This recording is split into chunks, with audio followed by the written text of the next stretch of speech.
Les cuento que hay compañeras y compañeros de Loma de Zamora, de Almirante Brown, de Río Negro, de la Ciudad Autónoma de Buenos Aires, de Rosario, Cañuelas, La Matanza, Quilmes, Lanús, Villa Gesell, Monte Grande, San Vicente, Cursaco, Ezeiza, Lincoln, Romero Escalada, La Plata, Ciudad Evita, Dolores, Los Polvorines, Mariano Acosta, Marcos Paz, Salta, Posada, General Guido, Alem, Zárate y Tandil. ¿Sí? De Lomas tenemos de varias de nuestras ciudades, como Lavallol, Temperley, Bunge, San José. Ahí tenemos el distrito representado en todas sus ciudades. Las organizaciones, bueno, además de ser la 13 de abril, Igualar, Sole de Mayo, Buenos Aires Unido y Caravana Militante, también hay compañeros de Unidos Organizados, Movimiento Octubre, del Movimiento Activista, hay compañeros del Consejo Liberante de San Vicente, del Frente Grande, el PJ de Loma, Frente de Todos, MAPI, Mutual San José Visurbana, Hospital Interpersonal Esteves, Temperley, Sociedad de Fomento 17 de agosto de Almirante Brown, Movimiento de Desarrollo Lomense, La Dorrego, Asociación Civil Merendero Nuestra Señora del Carmen, Asociación Civil COI AIQUE de la UNAM y el Manifiesto Argentino. ¿Sí? Tenemos una linda puntada. Así que Florencio Varela, bárbaro. Galvez Santa Fe. Zárate también. ¿Escuchás? Sí, Zárate. Zárate lo nombramos. Lomas de Zamora Centro. Sí, Presidente Perón. De Lomas. Presidente Perón también. Agrupación de Trabajo de Lomas. Muy bien. Partido de la Costa. Dando a las compañías y compañeros que faltaron. Berizo. Sí, lo hemos nombrado.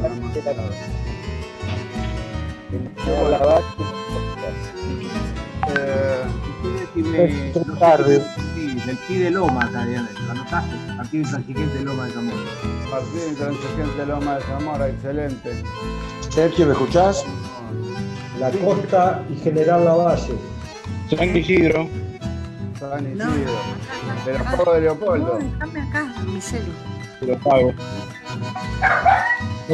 Jorge, San Isidro. Partido Vecino Solidario de San Vicente. Había un compañero, una compañera de Lincoln ahí recién. Oficialmente buenas tardes, compañeras, compañeros. Quienes tuvimos la suerte de militar junto a Beto Carazatorre en Lomas, sabemos lo importante de la militancia, el valor de atender a todas y todos, la trascendencia de la lealtad a las personas y principalmente a un proyecto político. Por eso le damos la bienvenida a todas y todos a esta charla que busca sumar espacios de reflexión donde se puedan escuchar todas las voces, ¿sí? Del campo popular, de aquellos que están trabajando a favor de los más necesitados. Y también algo que facilite, que permita fortalecer a nuestros gobiernos, ya sea en el ámbito municipal, provincial, nacional. Por eso es que somos varios espacios a los que les voy a pedir un saludo a las compañeras y compañeros. Vamos a arrancar por quien hizo posible esta charla, que fue el nexo con Leopoldo, ¿sí? Al compañero Fabián. ¿Está Fabián? Sí, acá estoy. Bueno, te escuchamos, dale. Bueno, nada, cortito. La verdad que es interesante tener una charla con tantos compañeros. De mi parte, de la parte de lo que es Igualar, poder presentar y que esté con nosotros dando una charla a nivel de lo que piensa a nivel nacional y la actualidad. Así que bueno, nada. Gracias a todos por estar. Gracias, ahí estuve viendo a concejales en actividad como Amado Salina y a ex concejales como Angélica Chaparro. Somos muchos, así que no pude ver a todos. Gracias por estar en esta charla y bueno, esperamos escucharlo a Leopoldo, nada más. Bárbaro, buenísimo, muchas gracias, Fabián. El compañero Mario Pedernera, Fabián es de Igualar, ¿sí? El espacio del cual es referente a nivel nacional, Leopoldo. Mario Pedernera, que es de Buenos Aires Unida, te pedimos por favor que un saludo, que te presentes con los compañeros y las compañeras. Bueno, un saludo y buenas tardes, y un agradecimiento a todos y todas, una inmensa cantidad de compañeros que por suerte nos convocamos para poder tener siempre un poco más claro la situación nacional. Un agradecimiento desde ya, atrevidamente, al compañero Leopoldo, que tuvo la gentileza de charlar con todos nosotros. Esperamos escucharlo para poder tener un poco más claro y poder argumentar cada día mejor el derecho que tenemos a estar informados y el derecho que tenemos a defender las instituciones de la patria. Así que muchísimas gracias y bueno, estoy ansioso por escucharlo, Leopoldo. Bárbaro. Muchísimas gracias, Mario. Bueno, es referente nacional de Igualar, ¿sí? Bonaerense, oriundo de San Isidro, ¿sí? Se unió a la Unión Cívica Radical en 1960, participó de la fundación del Movimiento de Renovación y Cambio que dirigió don Raúl Alfonsín. Es una forma de poder acercarnos a cumplir un papel muy importante. Partes de compañeras y compañeros, de las distintas voces que se hizo escuchar en la creación de la CONADEP, ¿sí? Fue senador nacional, fue electo diputado nacional nuevamente y después, en 2017, integró lo que fue Unidad Ciudadana y le dio un mandato nuevamente como diputado nacional entre el 2017 y 2021. En la actualidad participa en varias comisiones, pero fundamentalmente es el presidente de la Comisión Bicameral de Fiscalización de Organizaciones y Actividades de Inteligencia, motivo por el cual lo invitamos a participar de esta charla. Como ustedes sabrán, la charla se llama Hay servicios y servicios, porque una de las cosas que estuvimos charlando entre todas las compañeras y los compañeros que nos preocupaba era el tema, por un lado, servicios, fundamentalmente a los que vivimos en zona sur, servicio eléctrico con EDESUR, ¿sí? Y Leopoldo se expresó con respecto a eso, y también al ser el presidente de la bicameral, está hablando de otro tipo de servicios que son los servicios de inteligencia. Para nosotros son dos temas que tienen mucho, pero mucho que ver con el futuro de nuestro país. Así que, sin más preámbulos, le damos las gracias y lo escuchamos a Leopoldo, que sin lugar a dudas es una voz inteligente, clara y sensata, y eso vale muchísimo para nosotros y para nosotras, que esté hoy acá y podamos escucharlo para tener las herramientas necesarias, como le decía al principio, para empezar a generar la unión y la cohesión de las fuerzas populares para defender al gobierno de Alberto y de Cristina. Así que bueno, Leopoldo, muchas gracias y le cedo la palabra. Está con el micrófono. Hola, ahí está. Ahí va. Ahora ¿Me escuchan? Sí, ahora sí, bárbaro. Bueno, no, les decía que en primer lugar quiero mandarles un abrazo a todos ustedes, que en realidad es la única manera que hoy tenemos de abrazarnos a la distancia. En segundo lugar, les quiero decir que para mí este tipo de reuniones es algo medio raro, porque en razón de la edad que yo tengo, nunca me imaginé que iba a estar participando de reuniones o actividades de esta naturaleza a través de esta tecnología.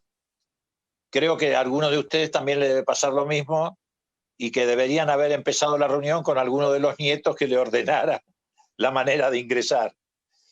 Y además uno se siente medio raro. Yo la verdad es que me siento acá solo, como estoy en este momento, como un loco suelto que está hablándole a las paredes. Pero bueno, es lo que tenemos y tenemos que laburar con eso. En primer lugar quiero decir, más allá de ir después concretamente al tema que nos convoca, que estoy seguro que todos sabíamos de antemano, más allá de la alegría, enorme alegría que nos dio el triunfo electoral el año pasado, pero todos sabíamos que precisamente ese triunfo electoral iba a traer aparejado trabajar, gestionar desde un escenario de muchas dificultades. Lo teníamos de alguna manera preanunciado y previsto. Lo que sí no teníamos previsto es la dificultad adicional que significó la aparición de la pandemia. Y eso ha tenido un impacto en el desenvolvimiento y en la marcha del gobierno. ¿Por qué? Bueno, porque muchos aspectos que nosotros pensábamos que con las decisiones que se iban a ir adoptando podíamos alcanzarlos en un plazo determinado de tiempo, de alguna manera se han visto retrasados, postergados, en función de esta pandemia que nos cayó de sorpresa. De todas formas, creo que ha sido un desafío muy importante para el gobierno, sobre todo en el sentido de definir el carácter del gobierno, el contenido del gobierno, la filosofía del gobierno. ¿Por qué? Porque estoy seguro que en otras condiciones, con un gobierno de naturaleza neoliberal, con un gobierno que despreciaba las políticas públicas, y no solamente las despreciaba, sino que las había aniquilado, seguramente el escenario que hoy estaríamos viviendo en materia del manejo de la crisis sanitaria sería infinitamente peor, infinitamente peor. Pero de todas formas no ha dejado de ser una enorme dificultad para los objetivos que teníamos planteados. No porque nos cambie los objetivos, sino porque nos cambió la instrumentación, nos cambió la gestión, nos cambió algunas prioridades que seguramente hubieran aparecido a la cabeza de las decisiones del gobierno y que fueron desplazadas por la prioridad de cuidar la salud de los argentinos. En primer lugar, creo que tendríamos que no solamente poner en contexto los primeros pasos del gobierno vinculados al tema de la pandemia, sino también al momento de hacer un análisis de estos meses de gestión, poner en contexto el triunfo que obtuvimos y las circunstancias que nos rodean. Yo creo que tenemos que tener muy presente que lo nuestro, me refiero a lo que hizo el pueblo argentino, ha tenido un carácter épico. Fíjense en ustedes que desde la restauración neoliberal que ha recorrido en estos últimos años el continente y que incluyó a nuestro país, prácticamente ningún país de América Latina ha podido sacudirse, ha podido sacarse de encima esos gobiernos neoliberales. Prácticamente el único caso es el de la Argentina. Un gobierno que seguramente, apoyado en los poderes fácticos que le abrieron el camino para ganar la elección en el 2015, había llegado para quedarse mucho más tiempo y poder consumar sus políticas de destrucción del tejido social de la Argentina, de saqueo de la economía, de fuga de capitales y de instauración de un régimen de excepción desde el punto de vista institucional, que era lo que nos esperaba si Cambiemos hubiera ganado la elección del 2019. Pero no ocurrió. Y entonces, en primer lugar, me parece que es muy importante preguntarse por qué la Argentina ha sido el país que más rápido se sacó de encima, más allá de que para todos nosotros esos 4 años han significado un largo y durísimo camino, parecía interminable, hay que preguntarse por qué razón la Argentina pudo sacarse de encima, a diferencia de los otros países del continente, tan rápidamente la experiencia neoliberal. Yo creo que ahí hay 2 o 3 razones que muy rápidamente voy a enumerar, que confluyeron para que ocurriera este resultado. En primer lugar, creo que hay una memoria histórica en la Argentina. Tenemos en nuestro ADN un registro que pocos países de América Latina tienen. Tenemos una historia de luchas, de conquistas, también de retrocesos, que han sido muy importantes para ir configurando un movimiento popular, el movimiento popular argentino, que con distintas manifestaciones, con distintas denominaciones a lo largo de la historia, nunca se rindió. Puede haber sido derrotado en batallas, pero siempre de alguna manera revirtió esa situación y volvió a dar pelea y volvió a triunfar. Y eso nos hace, no digo distintos, porque es además una manera peyorativa de expresarse respecto a nuestros hermanos latinoamericanos que yo no tengo, pero nos da un signo distintivo. Tenemos una cultura política construida desde otro lugar. Y yo lo he dicho en más de una oportunidad. Por acá pasó el radicalismo irigoyenista en la década del 20 en la Argentina, que fue una experiencia popular muy importante, muy significativa. Por la Argentina pasó la reforma universitaria en el año 18, en 1918, que fue el primer paso hacia la democratización de la enseñanza superior, que trajo aparejado no solamente la participación de estudiantes, profesores, docentes, graduados en el gobierno de las universidades, desplazando las universidades eclesiásticas, abriendo el camino a la creación de infinita cantidad de universidades nacionales, sino que además, en un contexto de democratización, permitió que quienes accedían a la universidad accedieran al conocimiento amplio de ideas, a una mirada crítica sobre la sociedad, que fue un hecho muy importante. También por la Argentina pasó, obviamente, el peronismo, que dejó una huella profunda en términos de conciencia social en la Argentina, que trajo aparejado el desarrollo y la consolidación de un movimiento obrero que tiene un nivel de sindicalización que no registra ningún otro país de América Latina. Ningún otro país de América Latina.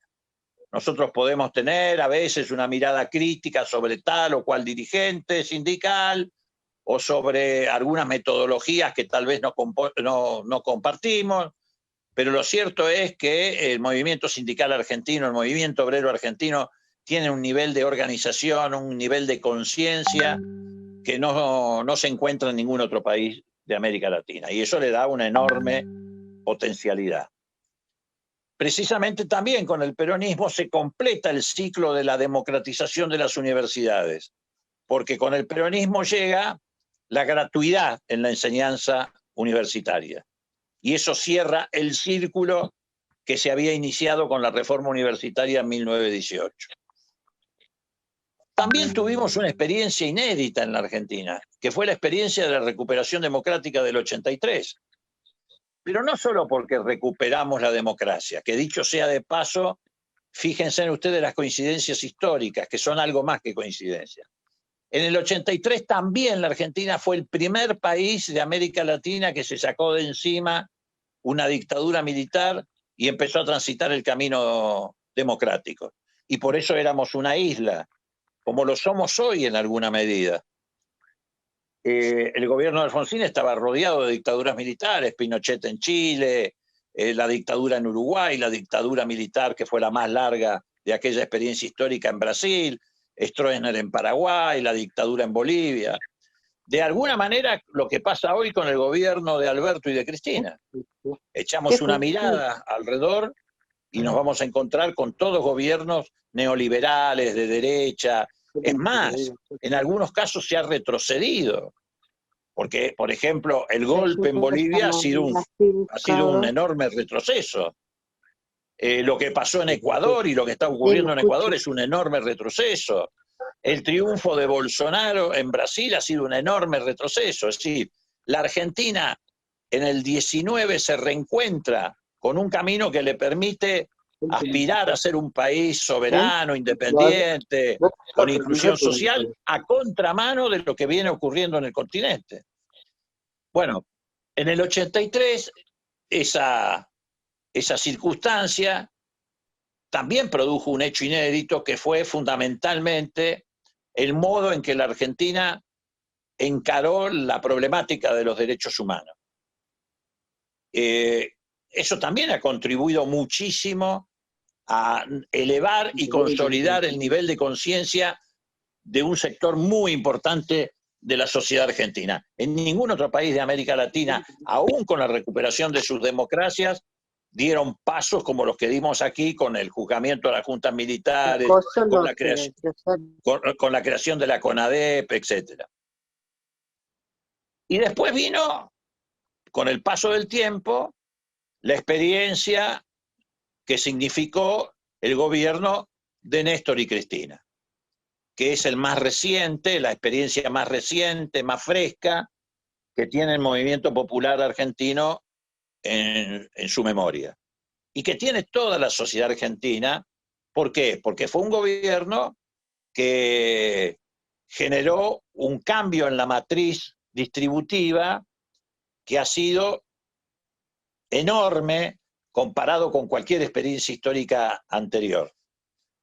Y que abrió también caminos de conciencia en relación a lo que es la inclusión social, el desarrollo de las fuerzas productivas, la generación de infinidad de pequeñas y medianas empresas y pequeñas y medianas industrias que se sumaron al proceso productivo en la Argentina, todas las políticas de inclusión, que no solamente abarcaron el campo estrictamente social, sino también muchos otros campos, todo lo que tiene que ver con los derechos civiles que se ampliaron enormemente. Bueno, podríamos pasarnos toda la tarde haciendo una enumeración del significado que ha tenido el gobierno de Néstor y el gobierno de Cristina. Bueno, la suma de todo eso, de toda esa experiencia histórica, de toda esa memoria histórica, reitero, le da al movimiento popular de la Argentina una tonicidad, una fortaleza que no es fácil de encontrar en otros lugares del continente. Entonces yo creo que ese fue un factor muy importante. Otro factor importante que confluyó para la derrota del modelo neoliberal en las urnas, bueno, fueron las propias políticas de ese modelo neoliberal. Fueron tan brutales los procesos de acumulación de riqueza, tan,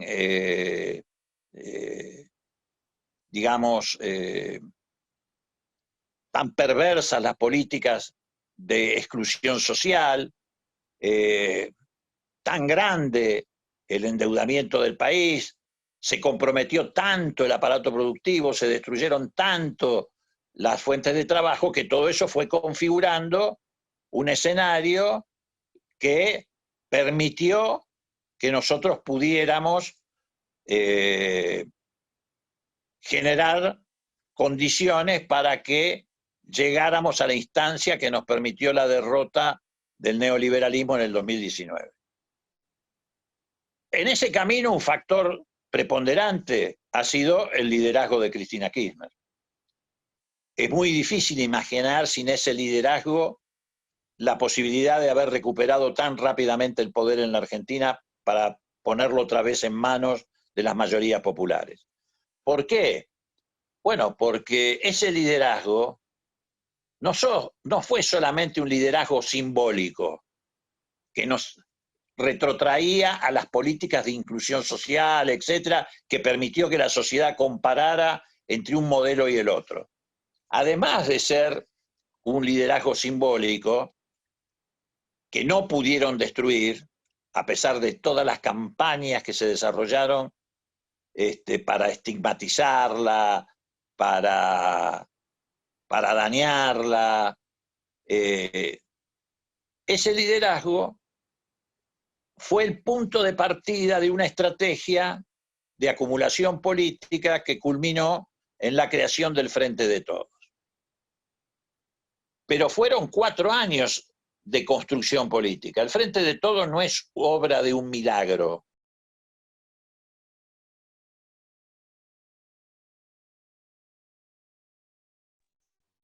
Es producto de lo que muchos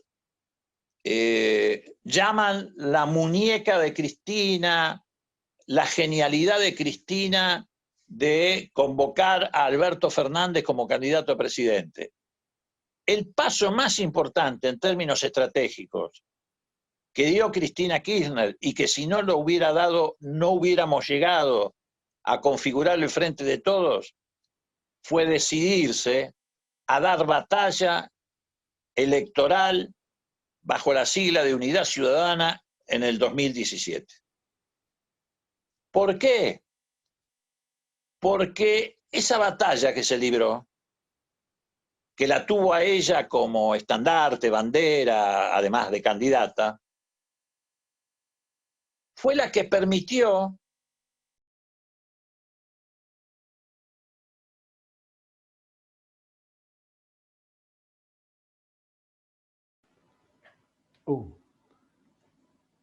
Hola. Hola, se interrumpe. Ahí.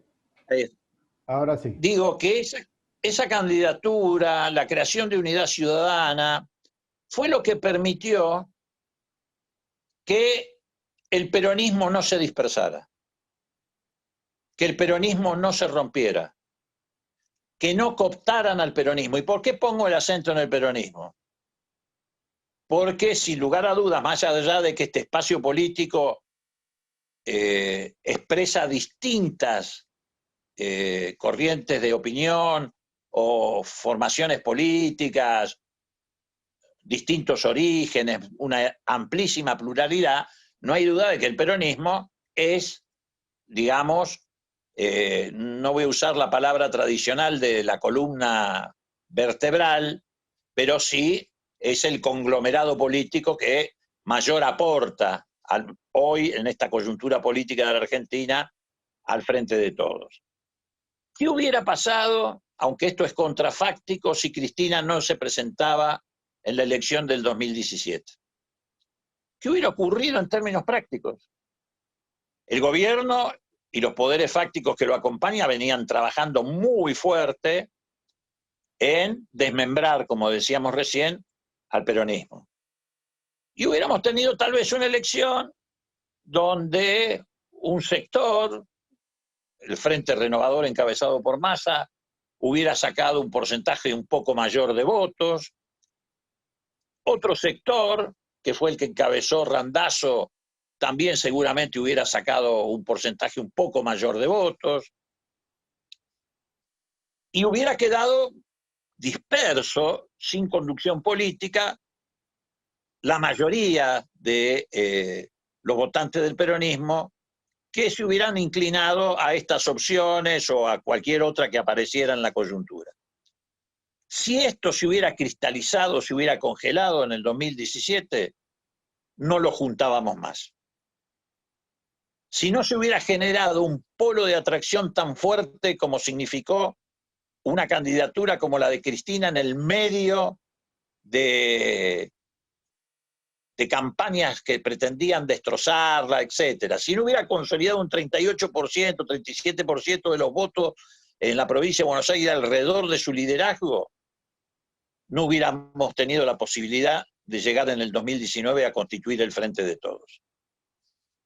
Por eso creo que en realidad, desde el punto de vista estratégico, el hecho más lúcido que produjo Cristina fue en el 2017, porque creo que eso abrió entonces sí la puerta, generó el polo de atracción que hizo que otros sectores del peronismo, que podían haber sido seducidos, conquistados, o como que ustedes quieran llamarlo, por los cantos de sirena de la derecha, no se trasladaran a ese campo de la política y se quedaran del lado del campo popular. Y entonces sí, ahí se pudo construir el Frente de Todos. Bueno, digo, me parece que a partir de ahí entonces hay que analizar lo que nos está ocurriendo. Todos nosotros tenemos alguna crítica para hacer seguramente, algún rezongo, estamos con alguna insatisfacción, pero no podemos perder de vista el contexto en el que estamos desenvolviendo nuestro gobierno. Es más, fíjense en ustedes, es tan grande el retroceso y el riesgo que tenemos para la democracia en América Latina, que no solamente Argentina es casi el único país del continente, con excepción tal vez de México, que ha logrado sacarse de encima la experiencia neoliberal.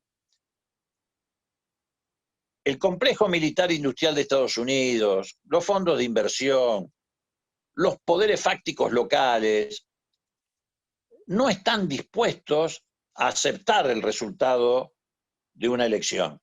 Para ellos la democracia es un límite, es una limitación, o un limitante, para decirlo de manera más precisa. A punto tal de que, por ejemplo, en Bolivia, no solamente dieron un golpe de Estado, no se contentan con haber dado un golpe de Estado y desalojado a Morales. Lo han proscripto a Evo Morales para la elección. Y están maniobrando para ver cómo proscriben al MAS, o sea, la fuerza política que representa a Morales. Y han postergado ya en 2 oportunidades la fecha de la elección. En Ecuador lo han proscripto y lo han condenado al exilio forzado a Correa. Han encarcelado muchísimos dirigentes de la fuerza política que representa a Correa. En Estados Unidos, muchachos, en Estados Unidos, hace un mes atrás, Trump largó el globo de ensayo de suspender la elección en Estados Unidos. En Estados Unidos no se suspendieron las elecciones ni siquiera durante la guerra civil. ¿Qué quiero decir con esto? Quiero decir que cuando a veces tenemos algo para rezongar, no es que lo tengamos que callar, todo lo contrario, el movimiento popular en la Argentina se nutre del debate político, se nutre de las diferencias, pero sí tenemos que contextualizar esas insatisfacciones que podemos tener para darnos cuenta del desafío que tenemos por delante. Bueno, el desafío es tan grande que el gobierno, en el medio de la pandemia, no pudo dejar de lado la necesidad de resolver el problema de la deuda externa. Probablemente podríamos haber hecho una mejor negociación, otro tipo de negociación, pero no nos equivoquemos, esto no es el contexto que tuvo el gobierno de Néstor y de Cristina después. Es mucho más difícil, mucho más complejo. Ya, ¿no? ¿Qué esté pasando? Tenemos un gran, digamos, una buena escuela, que no... Hola. Hola. ¿Me escuchan? Sí, sí, sí. El compañero que abrió el micrófono, por favor, que lo cierre. Gracias. Bueno. Entonces digo, el contexto hoy es mucho más complejo todavía que el que heredaron Néstor y Cristina. En todo sentido, mucho más complejo. Y sin embargo, se han encarado esos desafíos. Como decíamos recién, el desafío que impone la cuarentena, el desafío que impone la pandemia, el esfuerzo fiscal que está haciendo el gobierno es fenomenal. No tiene registro en la historia argentina. Ustedes piensen que el gobierno está pagando un porcentaje, la mitad de los salarios de los trabajadores registrados. El gobierno está financiando el IFE.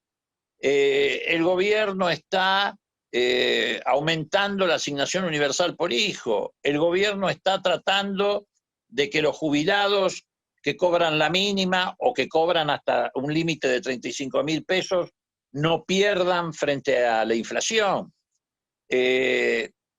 Es descomunal el esfuerzo fiscal que está haciendo el gobierno para sostener en el medio de este desastre el aparato productivo, el ingreso de los argentinos. ¿Esto significa que hemos podido resolver el problema de manera satisfactoria? No. Hemos tenido una caída en el empleo registrado de 2.5. Pero comparemos. En Chile la caída del empleo registrado desde que se inició la pandemia es de 12.2. En Brasil es enorme. Ningún país de América Latina está por debajo de la caída que nosotros hemos tenido en los empleos registrados. Y esto se debe a este esfuerzo enorme que está haciendo, este esfuerzo fiscal, reitero, enorme que está haciendo el gobierno, a la par que va tratando de resolver el problema de la deuda externa, que todos sabíamos era un condicionante que teníamos que resolver sí o sí, si queremos llevar adelante una política que inyecte recursos al aparato productivo de la Argentina, que ponga en marcha otra vez la rueda del consumo, de la producción, etc. Y en ese escenario, obviamente, chocamos con intereses, como siempre ocurre.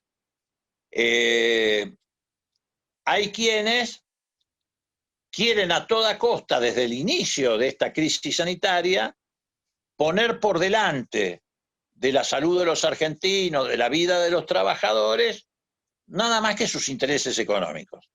Apenas inició la pandemia, ¿qué hizo Techint? Echó 1.700 trabajadores, como una forma de presionar. ¿Cómo le respondimos nosotros? Le respondimos con prohibición de despido, le respondimos con la doble indemnización. La cuestión sanitaria se ha trasladado a la puja política, eso hay que tenerlo muy en claro. La cuestión sanitaria, la cuestión de la pandemia, se ha trasladado a la puja política. Y ellos la plantearon en términos que pretenden construir un falso sentido común en la sociedad. ¿Cuál es ese falso sentido común? Bueno, no, por encima de todo está la economía. Nosotros no desconocemos, por supuesto, que el efecto de la pandemia, no de la cuarentena, de la pandemia, porque ese es el problema, no la cuarentena, produce daños a la economía. Seríamos estúpidos si no entendiéramos que eso ocurre. Ahora, también entendemos, primero que desde el punto de vista de nuestra filosofía política, primero está la vida. En segundo lugar, si lo miramos desde un punto de vista esencialmente práctico, despojado de una mirada humanista, hay que tener en cuenta que el bicho, el coronavirus, no destruye las máquinas, no destruye los tractores, no destruye las cañerías de agua, no destruye las redes o los tendidos de redes eléctricas. Lo que destruye es la vida. De quienes tienen el día de mañana, cuando el proceso económico se reactive, que manejar esas máquinas, que sustentar y sostener esos servicios, etc. Entonces hay un doble propósito. Cuidar la vida por una razón filosófica. Y en segundo lugar, porque cuidando la vida estamos generando condiciones para que cuando llegue el momento de reactivar la economía argentina, cuando podamos inyectar definitivamente los recursos que nos vamos a ahorrar precisamente por haber resuelto por ahora una buena parte de la deuda externa y tenemos la aspiración de terminar de cerrar ese camino con un acuerdo con el Fondo Monetario Internacional que tampoco signifique aceptar condicionamientos de ninguna naturaleza. Cuando llegue ese momento vamos a tener lo que hay que tener fundamentalmente, que es a los trabajadores, a los científicos, a todos los que pueden aportar al proceso de reactivación de la economía argentina. no han dejado de ponernos ningún palo en la rueda, todos los obstáculos posibles. ¿Quiénes? Bueno, los que no se resignan al resultado electoral. Los que no se resignan al resultado electoral. ¿Quiénes son los que no se resignan? Bueno, los que perdieron en ese resultado electoral el privilegio de seguir fugando capitales en la Argentina, con el esfuerzo del pueblo argentino a través del endeudamiento, los que están perdiendo rentabilidades extraordinarias que obtenían con servicios que vendían a valor dólar. Las empresas de servicios públicos es el caso más contundente, no se resignan al congelamiento de tarifas, y apelan a los que tienen, a las herramientas que tienen. ¿Y cuáles son las herramientas que tienen? Bueno, fundamentalmente tratar de desnaturalizar el resultado de la elección por otros medios. ¿Y cuáles son esos otros medios? Bueno, políticas de desestabilización, neutralización de decisiones del gobierno a través de la última trinchera que les queda, que es el Poder Judicial.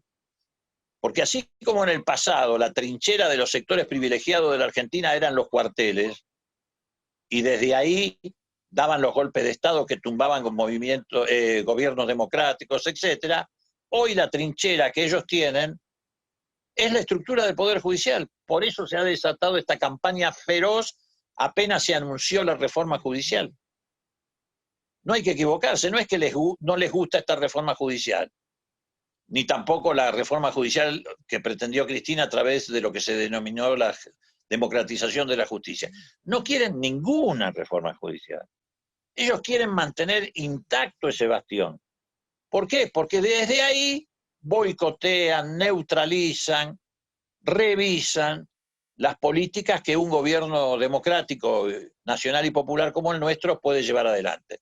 La prueba más evidente la tenemos hace 4 o 5 días atrás, cuando una jueza contenciosa administrativa pretende a través de una medida cautelar, o ni siquiera cautelar, una medida precautelar, decirle al Senado de la Nación Argentina qué puede hacer y qué no puede hacer, tratando de impedir que cumpla con sus funciones constitucionales.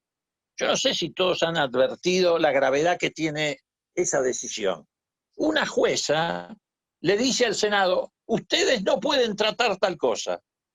Es increíble. El día de mañana puede ocurrir que salga un juez que diga, bueno, hay que cerrar el Parlamento por 180 días.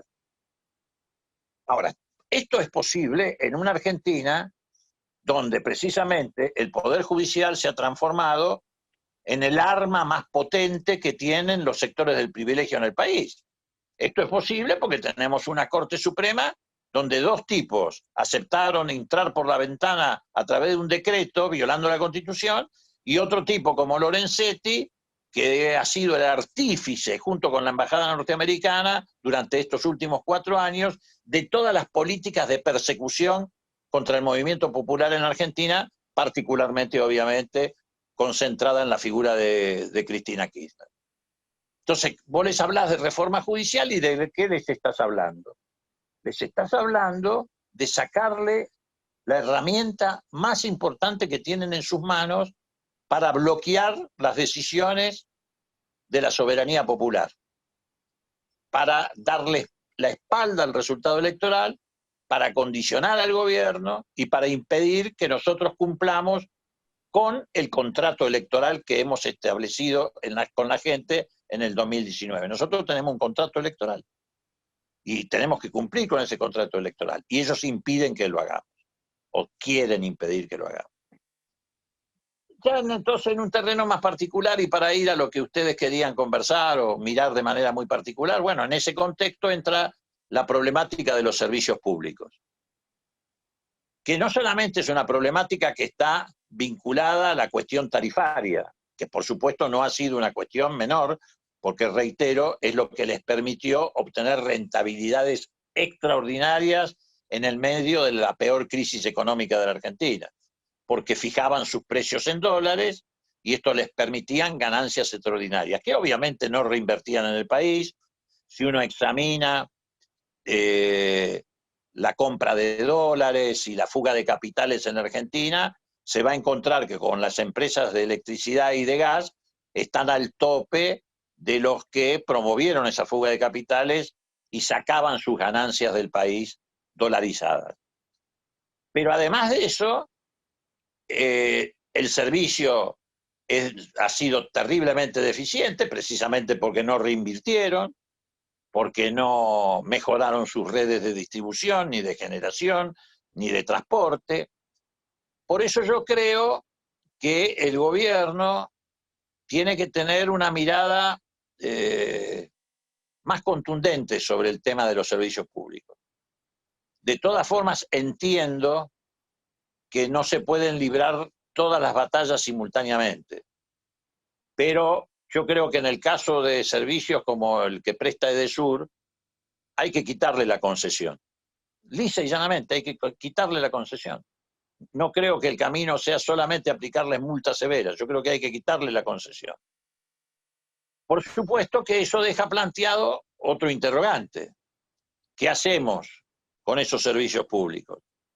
¿Seguimos concesionándolos para que sin perder el carácter de servicios públicos sean operados por firmas privadas?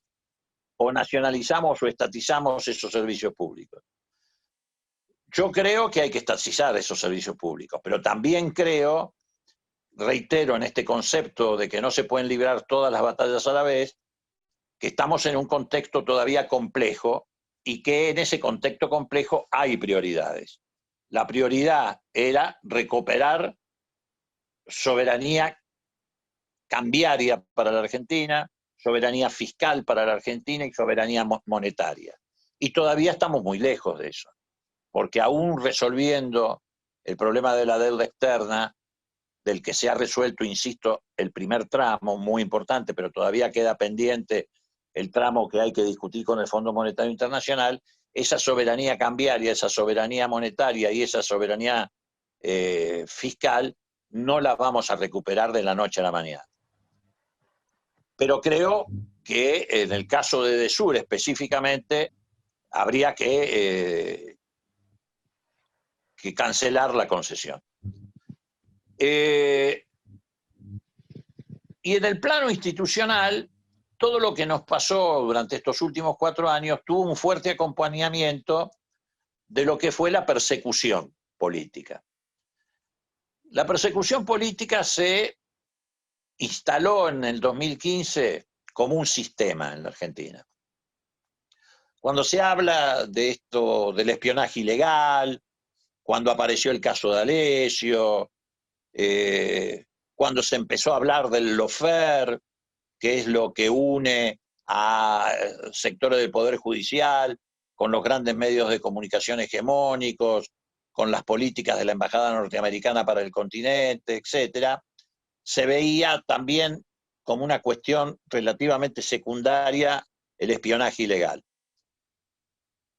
Hasta que, a partir de marzo de este año, cuando nos hicimos cargo de la Comisión Bicameral de Contralor de los Servicios de Inteligencia y cuando el gobierno intervino la AFI, empezamos a trabajar en lo que sospechábamos que ocurría, pero ya con la certeza y la posibilidad que los nuevos resortes nos daban para ya realmente correr el telón y descubrir efectivamente todo lo que hoy estamos conociendo en materia de espionaje ilegal y de persecución política y de extorsión. Para darles una definición general, yo les puedo asegurar, sin lugar a dudas y sin ninguna posibilidad de equivocarme, que el aparato de espionaje ilegal y persecución política que puso en marcha el gobierno de Cambiemos a partir de los primeros meses del 2016 no tiene ningún precedente, ningún antecedente en la historia democrática de la Argentina. Obviamente, con excepción de lo que ocurría en las dictaduras militares. Y cuando digo de la historia democrática de la Argentina, no me estoy refiriendo solamente a la que se reinició en 1983. También me refiero a las experiencias democráticas anteriores. Nunca hubo en la Argentina un aparato de persecución política y de espionaje ilegal en la historia democrática de nuestro país de la magnitud del que estructuró y desarrolló y consolidó el macrismo y los poderes fácticos que lo acompañan. No son loquitos sueltos, no son cuentapropistas. Fue una decisión sistémica que funcionaba con una lógica muy elemental, que era llevar al campo de la lucha política la persecución a través de la metodología del espionaje ilegal que alimentaba los mecanismos de extorsión. Desde el espionaje ilegal se extorsionaba a dirigentes sindicales, dirigentes sociales, figuras eclesiásticas, desde el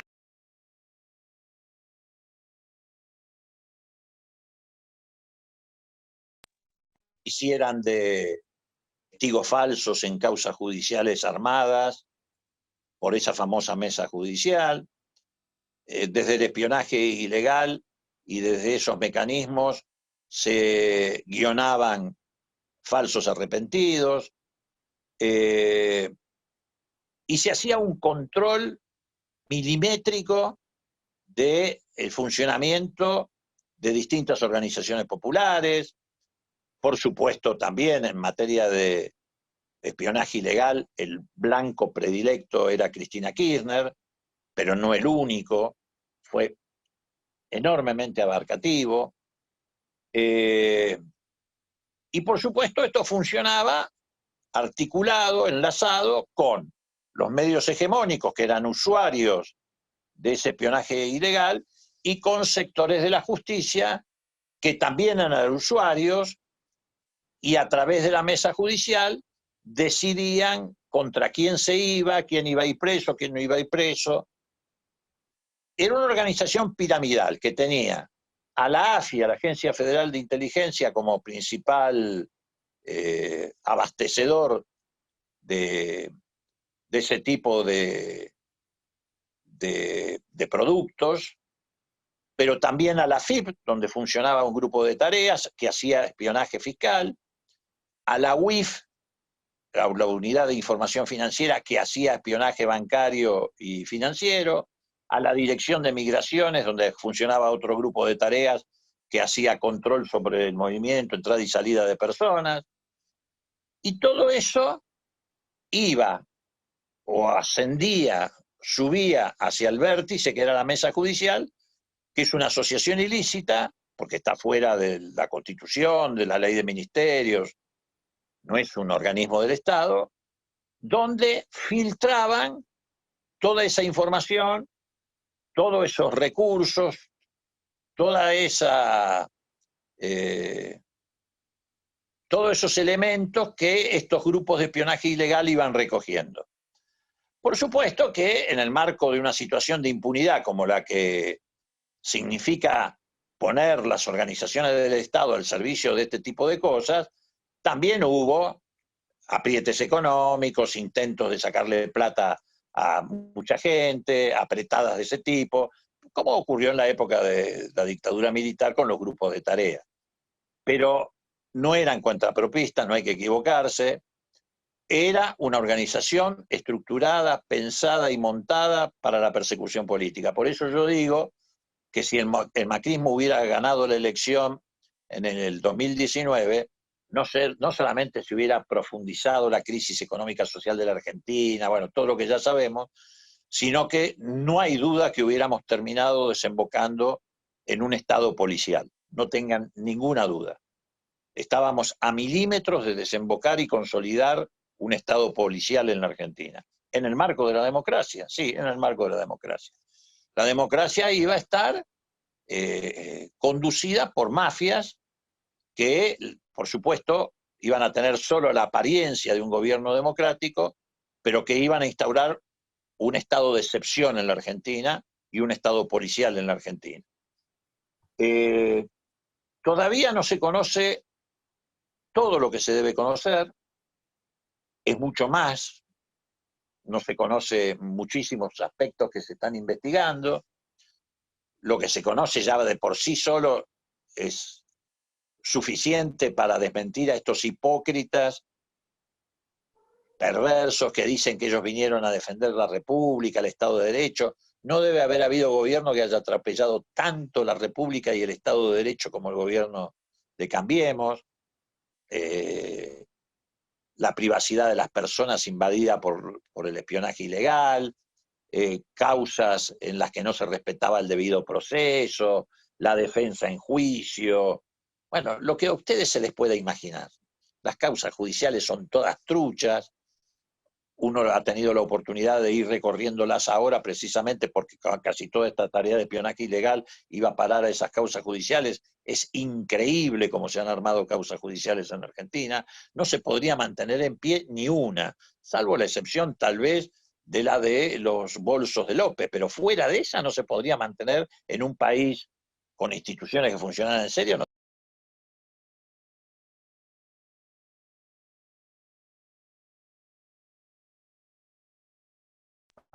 Medios de comunicación que hasta el día de hoy utilizan esas herramientas para desacreditar al gobierno popular de la Argentina y al movimiento popular de la Argentina en su conjunto. Hubo cosas aberrantes, por ejemplo, montaron un sistema de espionaje en los penales, ustedes ya deben de haber leído bastante de esto en los diarios, en E6, en Marcos Paz, en el Melchor Romero, escuchaban las conversaciones de los detenidos en los locutorios con los abogados. Miren, yo voy a decir algo que por ahí puede sonar feo. No hay ninguna duda de que no hubo nada peor en la Argentina que las dictaduras militares. Nada peor. El genocidio, la violación sistemática de los derechos humanos. Pero yo no creo que en la dictadura, ni en la dictadura militar, deben haber escuchado en los locutorios las conversaciones entre los presos y sus abogados. Es increíble lo que pasó en nuestro país. Entonces, me parece que estemos también limpiando esos sótanos de la democracia, como los calificó Alberto, que estemos saneando todo eso, es una gran contribución, no solamente a la consolidación institucional, a la transparencia institucional, sino también a impedir que esos poderes fácticos que tienen su brazo judicial a la vez puedan mantener y sostener el brazo que significaba este aparato de espionaje ilegal. Se los estamos desmantelando. Y creo que vamos a contribuir también a crear y a sumar a la creación de conciencia social y política en la sociedad argentina. ¿Por qué? Porque a la vez que están empezando a desarrollarse causas en los tribunales alrededor del tema del espionaje ilegal, y cuyo destino es que los tribunales apliquen sanciones penales a los responsables, en la comisión bicameral estamos haciendo una tarea de acumulación de elementos que pienso que para noviembre, diciembre, habrá que ver los tiempos que tenemos y sobre todo las condiciones políticas, y también de alguna manera va a influir el tema de qué punto estamos en la pandemia. Creo que entre noviembre y diciembre nosotros vamos a estar en condiciones, desde la comisión bicameral, de presentar a la sociedad argentina, a través de un informe al Parlamento argentino, un cuadro absolutamente articulado y completo de lo que significó el espionaje ilegal que montó el macrismo en nuestro país, con el concurso y la complicidad, reitero, de los poderes fácticos que lo hicieron posible. No voy a decir, porque sería una desmesura, que vamos a hacer lo que hizo la CONADEP en el 85, 86, cuando se presentó el informe. Pero le vamos a andar cerca. Estamos trabajando con mucha convicción, con mucha eficiencia, con mucha información, y efectivamente creo que si bien nuestra tarea no es aplicar penalidades, nosotros no somos el Poder Judicial, sí vamos a poder ayudar mucho a crear un nivel de conciencia superior en esta materia que desnude a todos los que se sirvieron de esto, usaron de esto, y que además neutralicen en el futuro la posibilidad de que lo vuelvan a usar. Por cuerda separada están corriendo las causas judiciales. Hay, de parte nuestra, una dificultad enorme, no solo en esta materia, sino en muchos otros órdenes, y con esto termino. ¿Cuál es la dificultad más importante que hoy tenemos para defender el gobierno, para defender el contrato electoral que establecimos con las mayorías en el 2019, incluso para extender y profundizar algunas de las decisiones que hay que tomar? Y una de las dificultades que tenemos es que está neutralizada una de nuestras herramientas más importantes. La herramienta más importante del movimiento popular ha sido, y seguramente es, y seguirá siendo, el trabajo territorial, la movilización popular, desatar la dinámica de las distintas fuerzas que componen el movimiento popular argentino, que no son solamente las fuerzas político-electorales, sino el movimiento obrero, los colectivos sociales, culturales, intelectuales, el movimiento estudiantil. Es decir, todo lo que nosotros tenemos a mano, que hoy de alguna forma está neutralizado por circunstancias objetivas. Nosotros podríamos hacer movilizaciones populares en defensa del gobierno o en defensa de decisiones del gobierno, pero infinitamente superiores a las que en estos días la derecha ha llevado a la práctica, alentada por la agenda de los medios de comunicación, no por Macri. Macri hoy, si convoca, nos junta 5 personas. Esta agenda es la agenda de los grandes medios de comunicación, son ellos los que están diseñando la política de oposición y de desestabilización en la Argentina, no hay que equivocarse. No es el aparato político del PRO, es algo más importante que el aparato político del PRO. Pero bueno, nosotros no podemos hacer eso, no lo podemos hacer porque no lo queremos hacer, no queremos poner en riesgo la vida de los argentinos. El trabajo territorial también se ve de alguna manera limitado, menguado, el trabajo en el barrio, el trabajo en la fábrica, el trabajo en los lugares de estudio. Y eso sí nos genera cierta sensación de vacío, que por momento angustia a nuestros propios militantes, porque da la impresión de que no tenemos capacidad de respuesta frente a las campañas que se despliegan. Pero bueno, esa es una limitante que tenemos. También debo decir esto como una crítica, si ustedes quieren recogerla como crítica. Creo que hay que mejorar mucho el aparato comunicacional del gobierno, me parece que ahí hay que trabajar mucho, creo que es imprescindible trabajar sobre eso, porque la batalla va a seguir establecida en el terreno de la batalla cultural. Y la batalla cultural tiene como una de las herramientas esenciales los instrumentos comunicacionales. Además de que, reitero, la potencialidad que tiene el movimiento popular argentino en torno a su capacidad de movilizar, del trabajo territorial, etc. Pero a eso hay que complementarlo, hay que acrecentarlo con un aparato comunicacional más eficiente, porque la batalla sigue siendo y seguirá siendo esencialmente una batalla de naturaleza cultural. ¿Cómo se construye sentido común frente al falso sentido común que construyen ellos?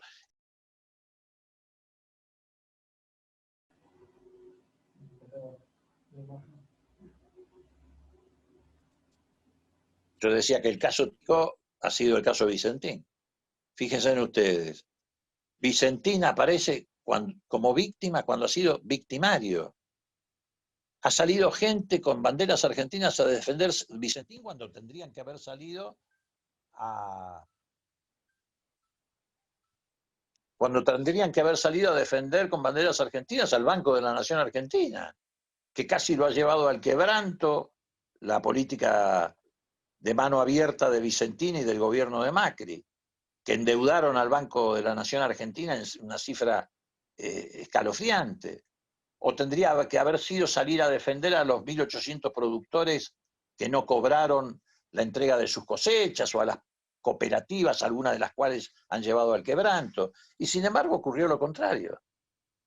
Salieron con banderas argentinas a defender a los estafadores, a los tipos que tienen una empresa que triangulaba la comercialización de sus productos, que fugaba capital, que llevó adelante políticas de lavado de dinero. Bueno, ahí hay que pensar y reflexionar mucho. No nos puede volver a ocurrir algo parecido. Cuando se avanza con un objetivo estratégico hay que avanzar. Néstor Kirchner decía, yo cuando estoy en dificultades tiro la pelota para adelante y la corro.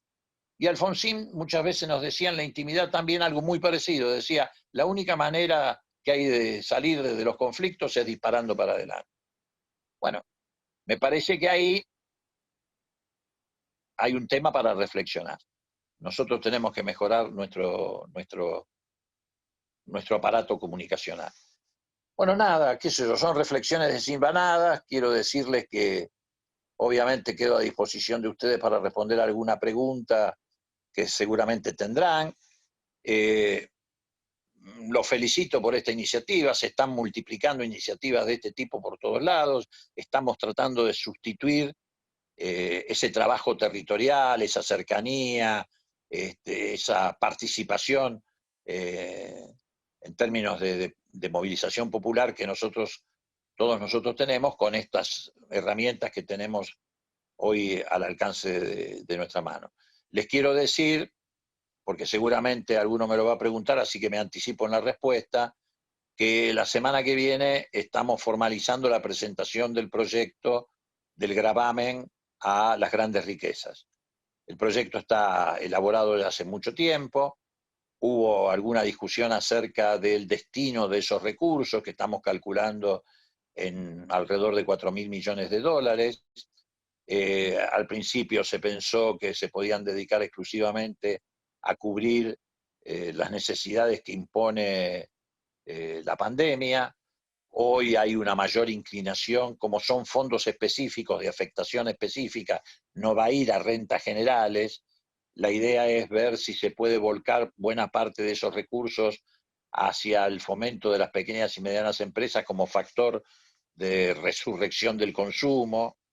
Pero bueno, de todas maneras el proyecto se va a formalizar, va a entrar formalmente en la Cámara de Diputados la semana que viene, porque bueno, la Cámara de Diputados es por razones constitucionales la que debe iniciar cualquier trámite vinculado a reformas impositivas.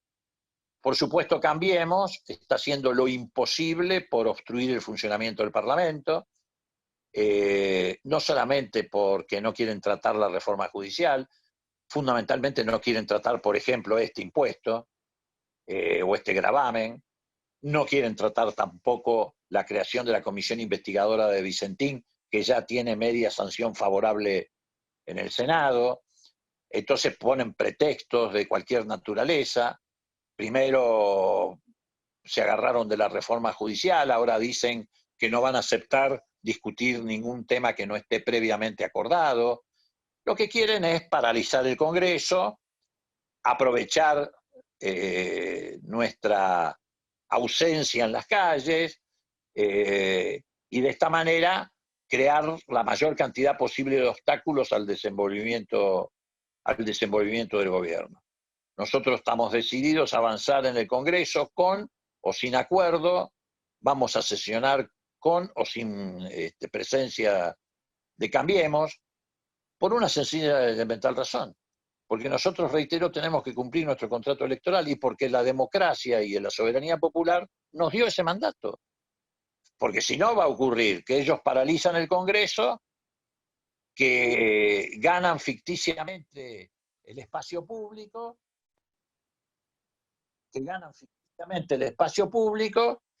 y que además encima aparecen jueces que cada vez que el Congreso tome una decisión, se la pretenden neutralizar con un fallo judicial. Nosotros no vamos a permitir que la democracia quede de rehén de estas.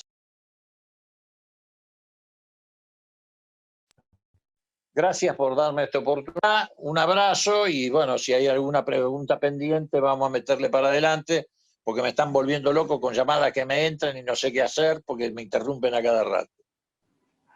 Bárbaro, bárbaro. Muchísimas gracias, Leopoldo. La verdad que excelente, una claridad impresionante. Y además, creo que comparten las compañeras y los compañeros la alegría del anuncio con respecto al gravamen a las grandes riquezas, ¿sí? Si esto venía bárbaro, ese anuncio, creo que nos alegra mucho más.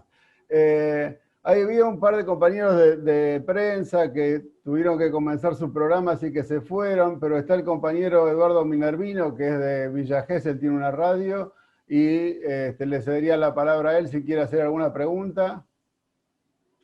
Leopoldo, ¿cómo te va? Minervino lo conozco hace unos años. Más de 40, Leopoldo. Más o menos, más o menos. Más.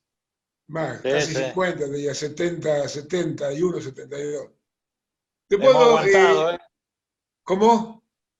Hemos aguantado, digo, espero que no nos agarre el bicho ahora y nos complique las cosas, pero bueno. No, adelante, dale. Nos cuidamos, hemos soportado cosas peores. Sí. Leopoldo, vos hablabas de la reforma como judicial como necesaria, como una herramienta clave que perdería la oposición, pero hemos hablado alguna otra oportunidad y decía que esta te parecía corta, que faltaba algo más profunda y que no podía darse la reforma si no se llegaba a la Corte, ¿no? Que es clave, es un muro fundamental, si no sería un muro de contención. ¿Cuál es tu opinión al respecto? No, yo no tengo, a ver, en política uno tiene objetivos de máxima y objetivos de mínima. Todo depende muchas veces de las condiciones en las cuales se desarrollan tus proyectos. A ver, yo creo que en la Argentina hay que ir a una reforma constitucional, ni siquiera una reforma judicial exclusivamente.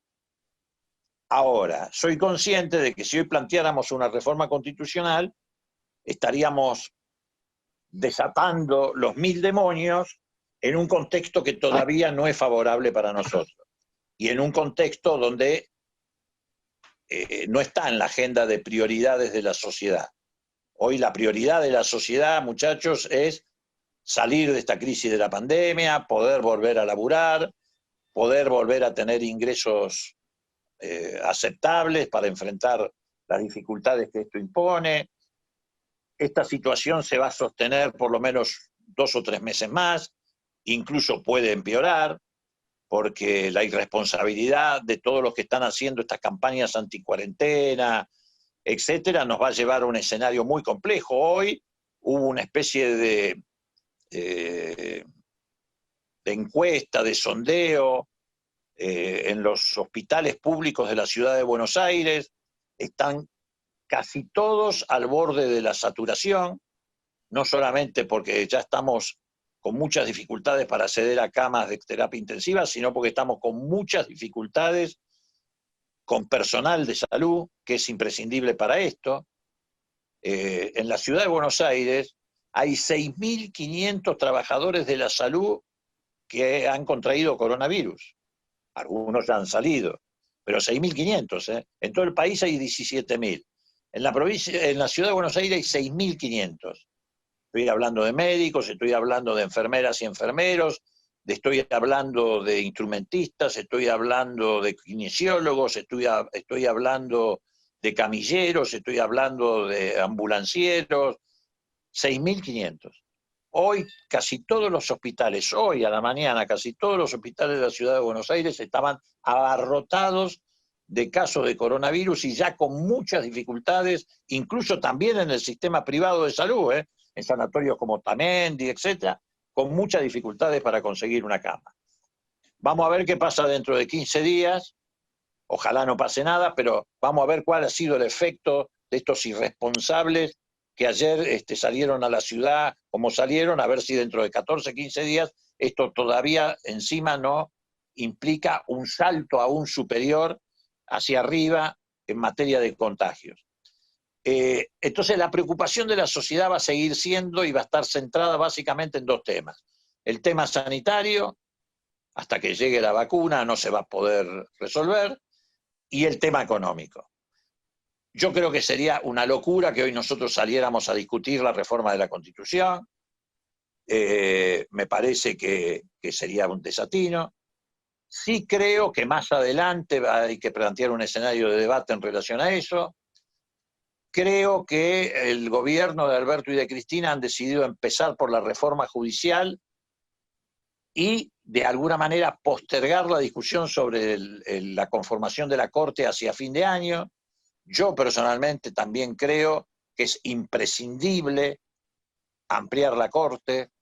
Me parece que si no ampliamos la Corte, cualquier reforma judicial se va a ver muy dificultada. Creo que hay que ampliarla por dos razones. Primero, por una razón político-institucional. Como decía hace un rato, no podemos tener en la Corte dos tipos que aceptaban ingresar por la ventana a través de un decreto y otro que actuó de títere de la embajada norteamericana, como fue el caso de Lorenzetti. Creo que además hay otra razón, no solamente de carácter institucional, sino también de buen funcionamiento de la justicia. No podemos tener una corte que a veces tarda 10, 12, 14, 15 años en tratar un recurso extraordinario. Hace unos meses atrás, hagan un esfuerzo de memoria, a 6 meses, no recuerdo bien, la Corte resolvió en una sentencia la libertad de una mujer en Misiones, no, de dos mujeres, una de las cuales había pasado 14 años presa y otro 11 por un homicidio que no habían cometido. 14 años después resolvió un recurso extraordinario la Corte. Eso tampoco puede. Entonces hay que regular los recursos, hay que ir al juicio por jurados. El juicio por jurado hoy es menos influenciable un jurado por los medios de comunicación de lo que han sido los jueces. Pero bueno, creo que hay que culminar con una reforma de la Corte Suprema de Justicia. Pero bueno, creo que tampoco hay que poner el carro delante de los caballos. Me parece que, y está a la vista, con la reforma judicial ya hemos desatado suficientes demonios como para entrar en otro terreno. Sobre todo, reitero, Eduardo, con una sociedad que hoy tiene toda su prioridad puesta en la salud y en la economía. Gracias, Leopoldo, abrazo. Bárbaro, muchísimas gracias, Leopoldo. Ya tenemos varias preguntas, así que las voy leyendo. Dale. Ya lo podemos liberar a Leopoldo. Dice, hay dos grandes sectores o cuerpos que permanecen impunes con sus operaciones ilegales a lo largo de la historia democrática, inteligencia y la bonaerense. ¿Por qué es tan difícil ponerlas en orden y democratizarlas? Ana Gorosito. Mira, Ana, en cuanto a lo que se refiere a la inteligencia, al aparato de inteligencia, tener la certeza de que hemos avanzado en estos meses como no se avanzó nunca a lo largo de la historia democrática de la Argentina. No te digo con esto que hemos erradicado definitivamente los riesgos que significa ese aparato de inteligencia que ha funcionado tanto tiempo en las sombras y que ha servido a los intereses que ha servido, pero los tenemos contra las cuerdas. Por un lado, por la acción de la interventora de la AFI, la fiscal Cristina Camaño, las decisiones que se tomaron, se terminó con los fondos reservados, a punto tal de que buena parte del presupuesto de la AFI hoy está alimentando las políticas sanitarias en la Argentina. Se ha hecho una limpieza muy grande, desplazando muchísimo personal. Nosotros en la comisión bicameral estamos haciendo una tarea también enorme de investigación, colaborando con la justicia. Hay algunos sectores de la justicia, la causa de Lomas de Zamora está muy bien encaminada, con gente confiable. Los tenemos contra las cuerdas y además los estamos mostrando, los estamos exhibiendo, que es lo peor que le puede pasar a estos tipos que se han manejado siempre en la oscuridad y en los sótanos. Lo peor que le podés hacer es sacarlos a la luz, sacar no solamente a los individuos, sacar a la luz la metodología, etc. Los tenemos contra las cuerdas. Y cuando terminemos nuestro trabajo en un par de meses más, van a estar en una situación muy compleja, muy difícil. El caso de la bonaerense, yo no puedo hablar en un sentido, digo, sí puedo hablar, digo, lo que no puedo es darte la misma garantía. Es un caso muy complejo, son 90.000 efectivos, con una formación horrible, por un lado con bajo nivel de formación y por el otro lado con una formación ideológicamente autoritaria, de derecha, de autopreservación, de autogobierno de la institución. Pero en el caso de la inteligencia, que lo conozco bien, te aseguro que estamos avanzando como nunca en los años de democracia que hemos tenido en Argentina, y yo estoy muy confiado de que vamos a poder terminar con ese aparato.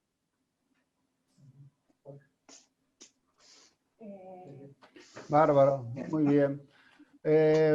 Raúl Klicksberg pregunta, ¿por qué el gobierno no mejora el aparato comunicacional y utiliza mejor Canal 7? Bueno, también me lo pregunto yo, así que ahí no tengo respuesta. Bueno, a ver. No, sí, a ver, pero coincido, yo lo dije hoy en la charla, nosotros tenemos que mejorar mucho el aparato comunicacional, mucho. Bárbaro. Pregunta Nelly Fernández, ¿cómo sigue el tema Casal y Stornelli? Bueno, ahí también estamos, bueno, es como todo, estamos librando una batalla a brazo partido. Hoy se reunía la Comisión de Acuerdos en el Senado, se reunía la Comisión de Asuntos Constitucionales para seguir avanzando con la reforma judicial, y la semana pasada hizo una gran tarea la Comisión Bicameral de Seguimiento de la Procuración Fiscal, que es la que ocupa hoy Casal, la titularidad. Creo que esta semana la comisión o ya ocurrió la semana pasada, la verdad que no lo tengo presente, la Comisión de Seguimiento de la Procuración remitió, creo que ya lo hizo, remitió a la Comisión de Juicio Político de la Cámara de Diputados todos los antecedentes para llevar adelante el juicio político de Casal, o promover la creación del Tribunal de Ética y Fiscalización de la propia Procuración, pero también en ese terreno estamos muy decididos a avanzar. Tenemos algunas limitaciones porque algunas decisiones las tenés que tomar con los 2/3 de los votos en el Senado, y no los tenemos. Pero sí tenemos la decisión política de avanzar en estas cuestiones. Hoy, casualmente, antes de empezar esta charla, desde la Comisión Bicameral de los Servicios de Inteligencia le mandamos a la Comisión de Acuerdos del Senado, que preside la senadora Anabel Fernández Agasti del Frente de Todos de Mendoza, le mandamos una nota, una denuncia, precisamente porque en los celulares de D'Alessio, eso consta en la causa de Rama Padilla, estaba 6 días antes de que se conociera la sentencia que firmaron Bruglia y Bertucci, estos dos que están cuestionados porque los pusieron a dedo, estaba la sentencia en el celular de D'Alessio. Entonces le mandamos todos los antecedentes para que no solamente la Comisión de Acuerdo del Senado discuta si fueron bien o mal trasladados estos tipos a la Cámara Federal, sino que además los convoquen para que den cuenta de por qué D'Alessio, un sinvergüenza de 7 suelas, tenía en su celular 6 días antes la sentencia que dictó la Cámara Federal con la firma de ellos respecto al caso de las fotocopias. Entonces, bueno, esas batallas se están librando todas. Lo que les quiero dar es la tranquilidad de que el caso Stornelli, el caso Procuración Fiscal, el caso Servicio de Inteligencia, reforma judicial, todas esas batallas se están librando. Y bueno, por eso se nos han venido encima. A ver, lo de ayer tiene que ver precisamente con eso. Es la reacción de todos estos grupos frente a la decisión política de avanzar con la reforma judicial, de avanzar con el tema de los servicios de inteligencia y avanzar con la cuestión de la procuración fiscal. Bárbaro, justamente hablando de celulares, Ricardo pregunta si el tema de celulares encriptados, que por otra parte algunos no devolvieron, ¿forman una causa aparte o está dentro de la causa grande de lo que es todo este accionar del AFI? No, el caso de los celulares encriptados, a ver, déjame pensar, porque hay un montón de de denuncias que están en distintos juzgados. El caso de los celulares encriptados, francamente no me acuerdo en cuál de las causas está, si está en la de Lomas de Zamora o está en algún otro juzgado, porque en Lomas de Zamora tenemos la causa que podríamos llamar madre, la más grande, la más importante, la más voluminosa. Pero después tenemos denuncias que se han hecho y que han ido recayendo en distintos juzgados, por ejemplo, la denuncia sobre los mails que pinchaba la AFI, esa cayó en otro juzgado, la denuncia sobre las armas que vendieron dentro del AFI a precio vil al propio personal del AFI legalmente, esa está en otro juzgado. La de los celulares encriptados, yo la verdad no recuerdo si está en la causa de Lomas o la tiene otro juez. Eso ahora no lo recuerdo, no lo tengo presente.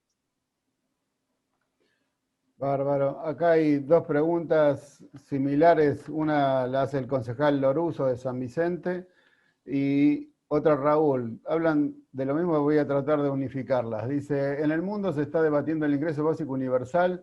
¿No pensás que la pandemia nos da una oportunidad para impulsar un ingreso ciudadano universal, por lo menos de forma gradual?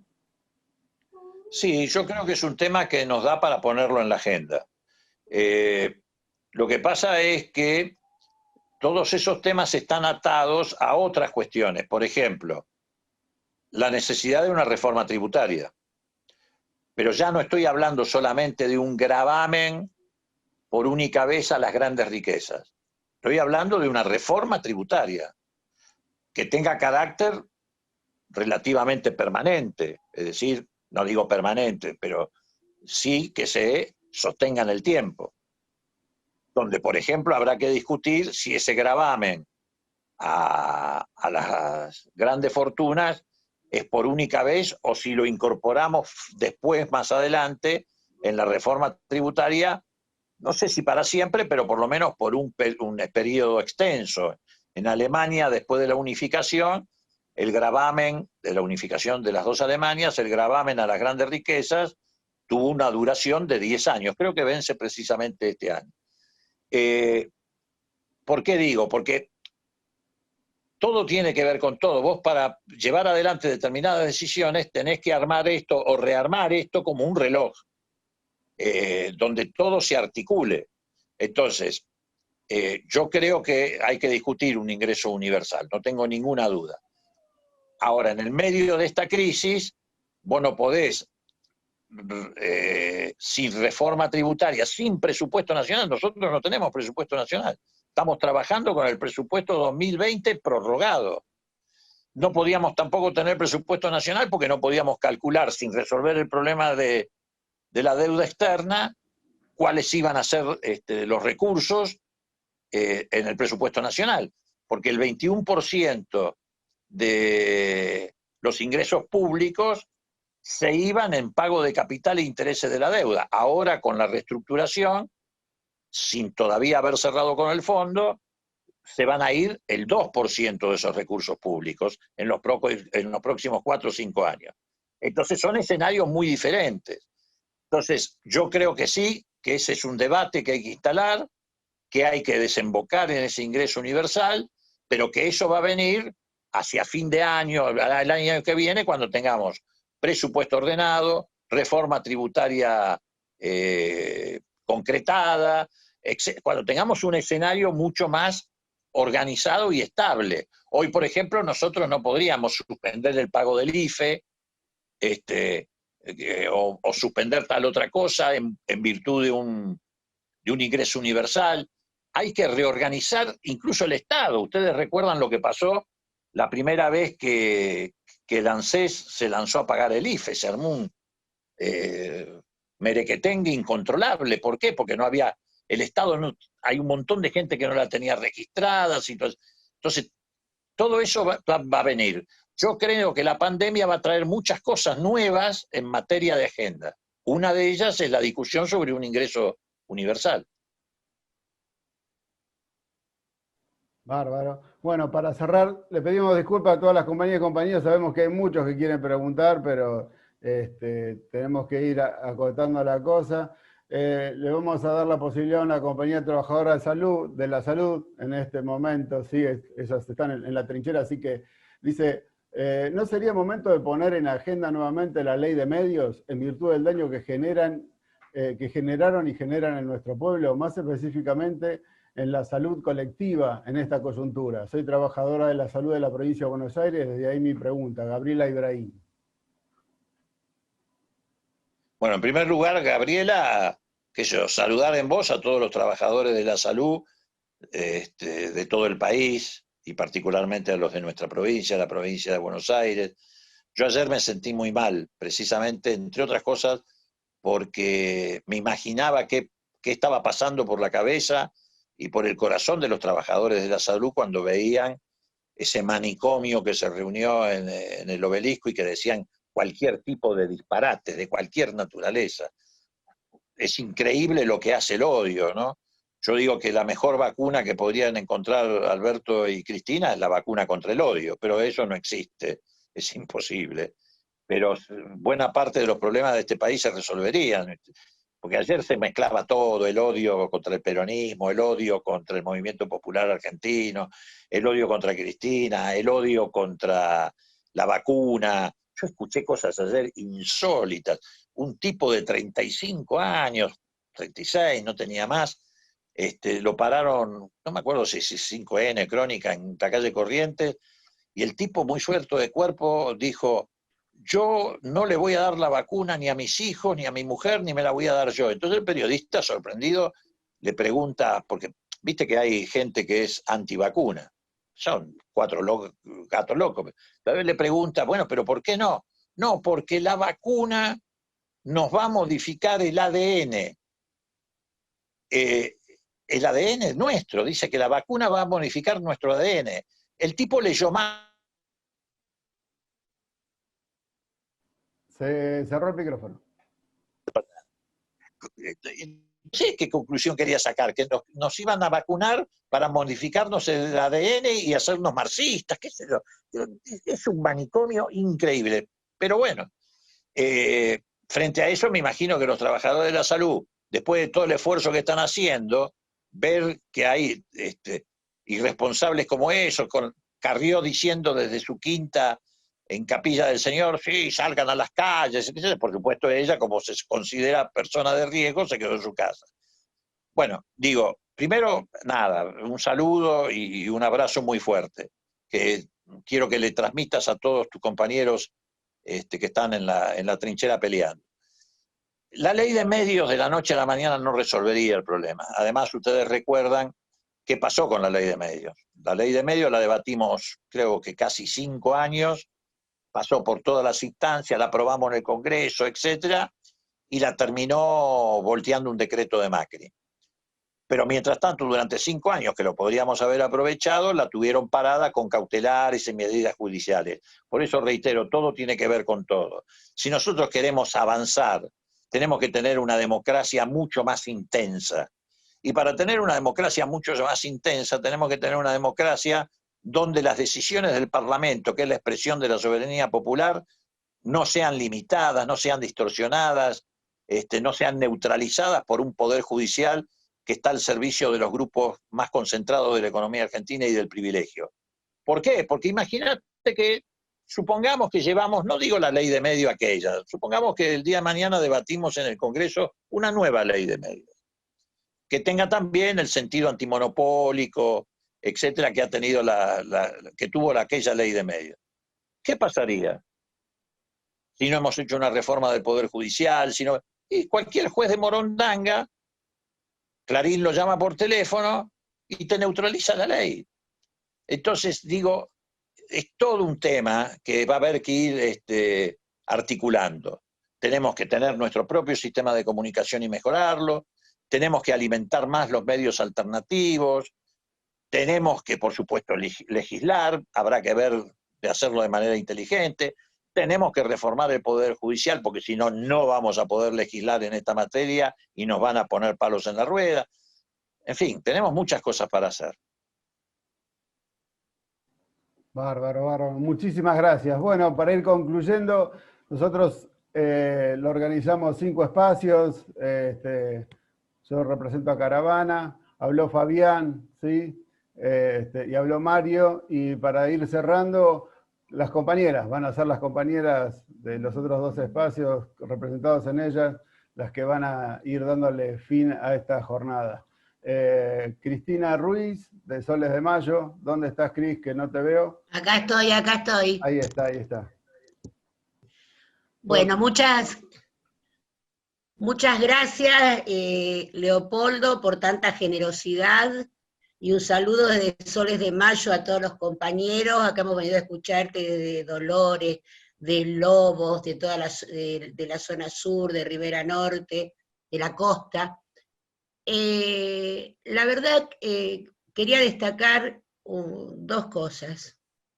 Primero, que somos herederos de una historia, y que no somos fundacionales, y que tener esa conciencia histórica es la que nos va a llevar a seguir avanzando en una lucha que es mucha, porque el enemigo es muy grande, y que hace 200 años venimos librando y que deberemos seguir librando.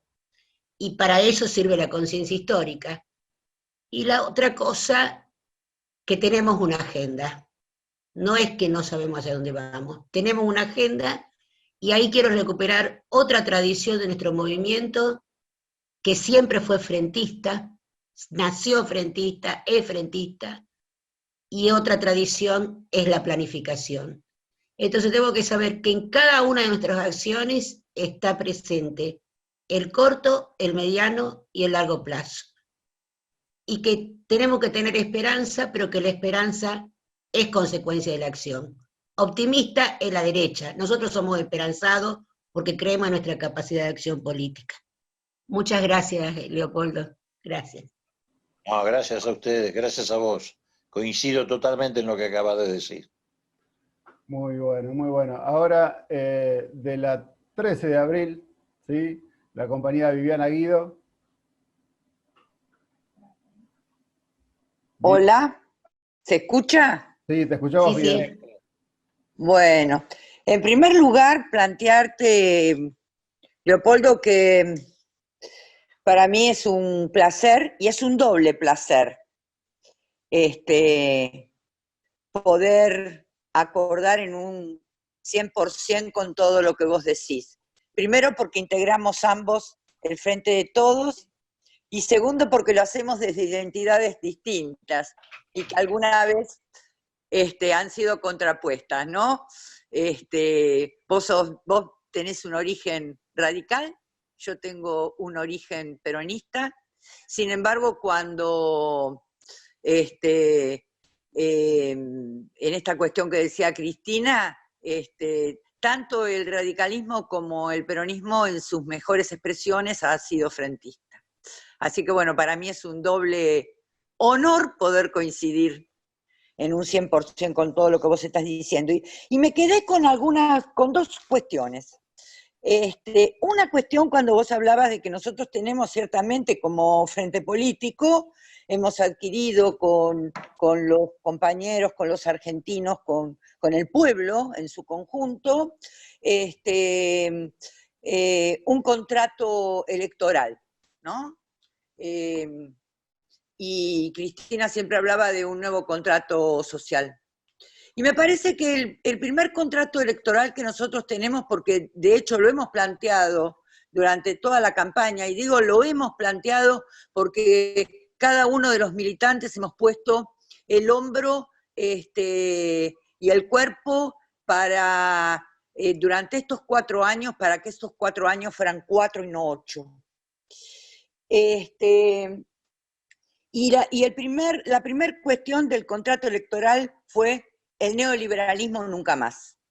Y me parece que para eso, para poder hacer realidad esta no vuelta del neoliberalismo, para poder hacer realidad que la democracia, tal como nosotros la entendemos, que no es solamente el hecho de ir a votar, y no solamente en la Argentina, sino en América Latina, como vos lo dijiste muy bien, deje de estar hackeada por los poderes fácticos, para que las empresas de energía vuelvan a ser estatales, apostando a esa planificación de la cual hablaba Cristina.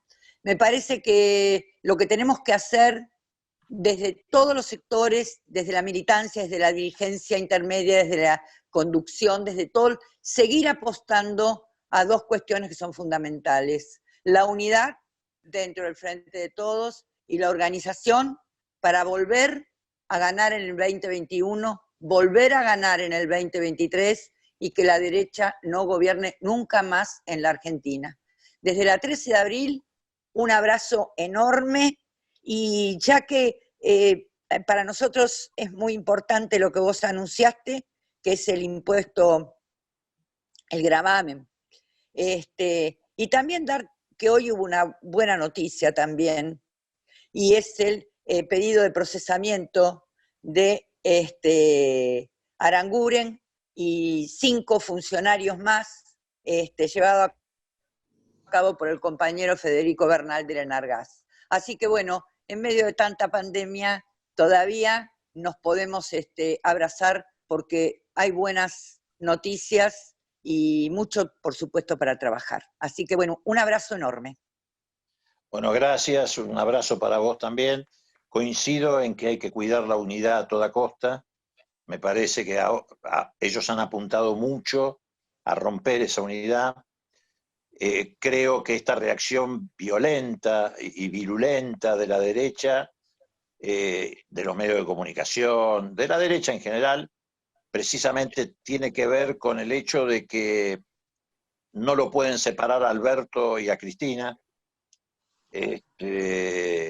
Ellos creyeron en algún momento que podían seducirlo a Alberto Fernández para que hiciera antikirchnerismo o para que se enfrentara con Cristina.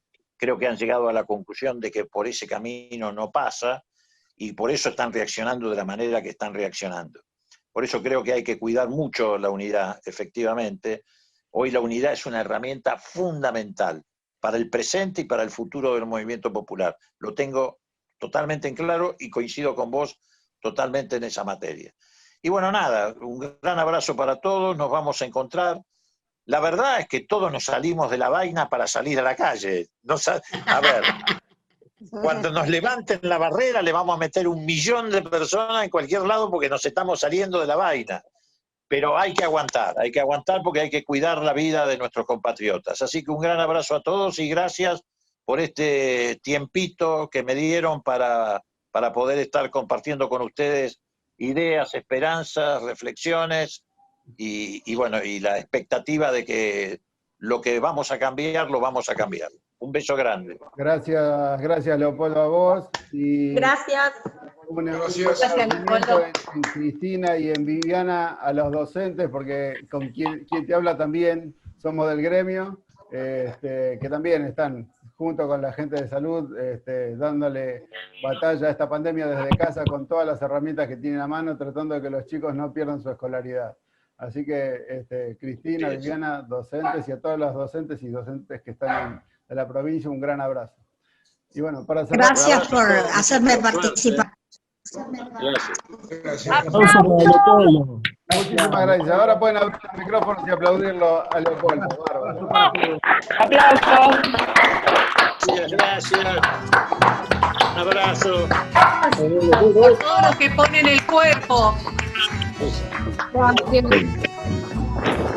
Muchas gracias por la invitación, compañeros. No, gracias a ustedes y nos vemos en cualquier otro momento. Gracias, un placer. Gracias por la invitación. Compañero Gesser, Eduardo Villarmino lo buscan en Facebook, en Twitter y gracias a todos por la invitación. Cuando podamos ir a la playa vamos a pasar por ahí. Gracias por la invitación, Leopoldo, Fabián. El largo de la mesa. Chao, José Luis. Gracias por la invitación a todos. Saludos. Gracias, Fabián. Gracias, compañero. Gracias a Caravana Antal. Gracias, Caravana. Gracias.